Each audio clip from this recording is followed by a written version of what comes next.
All right, so we're going to jump into the second third of our course. And so let's dive right in. So I want to take you guys back to a younger time in my life. So don't think of Dr. Moon, think of little Andrew growing up in Midwest Ohio. Okay.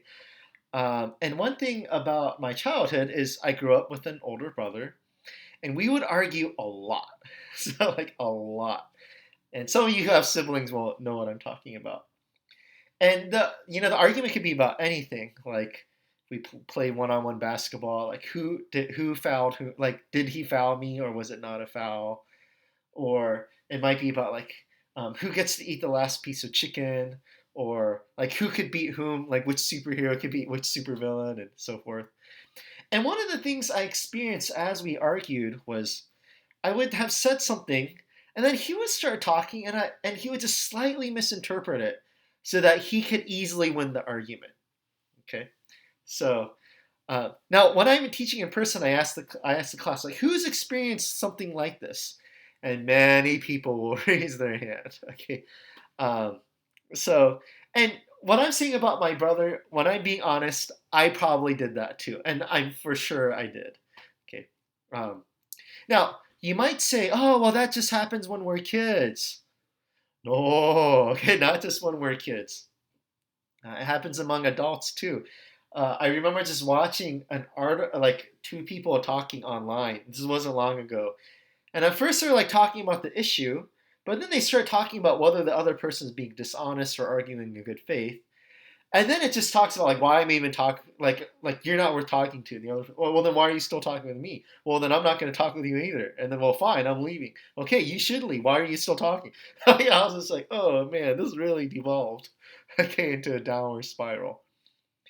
And somewhere in these conversations, we flip from wondering about the question, like what's the truth of the matter, to uh, how can I win?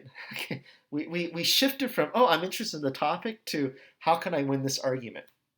Or we shift from, how can I best understand this person, to how can I not look stupid? Okay, so we start to shift what we care about in these conversations.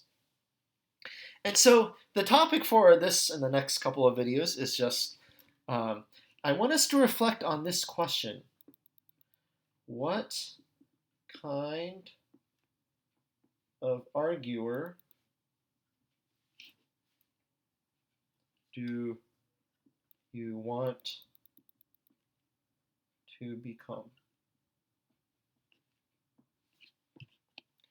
What kind of arguer do you want to become? Now, when I ask this about you. It's easy to focus on all the stupid people on the internet. They're such idiots. But yeah, it's about questions about you, questions about me. Each time I teach this, I want to reflect on myself too. So what kind of arguer do you want to become? Do you want to be the sort of person where people want to talk to you because they know that you care about the truth? Um, or do you want to be someone where people are like, that guy's biased, or that guy's not really like a fair, honest thinker? Okay, it's something you want to think about for yourself, and how you look at yourself, how other people look at you. And this is important, like for our society and our country. Like you've heard this many times. Like our society and country is pretty divided. Even families are divided. It can be hard for people to talk to one another. So it's taking a step back from the topic of the conversation and more about, who am I? Like what sort of arguer am I? Like what sort of role do I play when I'm having discussions with people? Okay, that's what I want us to focus on, to just take a step back and reflect on that. Okay, this is the sort of thing I hope that people, you all, and me, reflect on even throughout the day and for days to come. Okay, so with that, we'll go on to the next video.